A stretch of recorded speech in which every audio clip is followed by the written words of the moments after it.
AP ఉప ముఖ్యమంత్రి పవన్ కళ్యాణ్ రేపటి నుండి కాకినాడ జిల్లాలో పర్యటించనున్నారు. ఈ మేరకు 3 రోజుల పర్యటనకు సంబంధించి అధికారిక షెడ్యూల్ విడుదలైంది. కాకినాడ కలెక్టరేట్లో పంచాయతీరాజ్, ఇరిగేషన్, అటవీశాఖ అధికారులతో ఆయన సమీక్ష నిర్వహిస్తారు.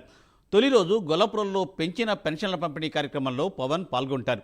ఆ తర్వాత పిఠాపురం జనసేన నేతలతో ప్రత్యేకంగా సమావేశమై పలు అంశాలపై చర్చిస్తారు. నియోజకవర్గం సమస్యలు, ఎన్నికల్లో ఇచ్చిన హామీలపై చర్చించనున్నారు. ఇక జూలై 2వ తేదీన కాకినాడ కలెక్టరేట్లో పంచాయతీరాజ్, ఇరిగేషన్, అటవీశాఖ అధికారులతో సమీక్ష నిర్వహిస్తారు. అదే రోజు సాయంత్రం జనసేన ఎంపీలు, ఎమ్మెల్యేలతో పవన్ కళ్యాణ్ సమావేశం కానున్నారు.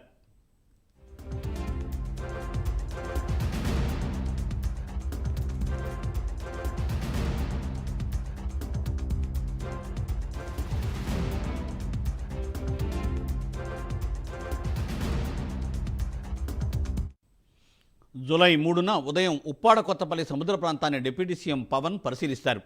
అదే రోజు సాయంత్రం పిఠాపురంలో వారాహి కృతజ్ఞతా సభలో ప్రసంగిస్తారు. అయితే పవన్ కళ్యాణ్ 3 రోజులు పర్యటనను అధికారులు ప్రతిష్టాత్మకంగా తీసుకున్నారు.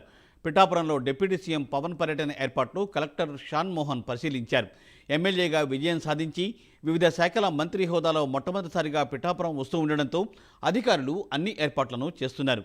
భారీగా స్వాగతం పలికేందుకు అన్ని శాఖల అధికారులు సమన్వయం చేస్తున్నారు.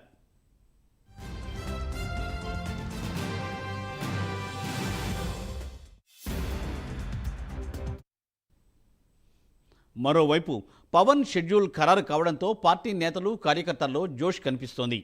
పవన్కు స్వాగతం పలికేందుకు ఏర్పాట్లు చేస్తున్నారు. ఎన్నికల తర్వాత తొలిసారిగా వస్తూ ఉండడంతో గ్రాండ్గా వెల్కమ్ చెప్పడానికి రెడీ అయ్యారు. అటు అభిమానుల్లో కూడా ఉత్సాహం కనిపిస్తోంది. అయితే మరోవైపు డిప్యూటీ సీఎంగా బాధ్యతలు స్వీకరించినప్పటి నుండి వరుస సమీక్షా సమావేశాలు నిర్వహిస్తూ బిజీగా గడుపుతున్నారు పవన్.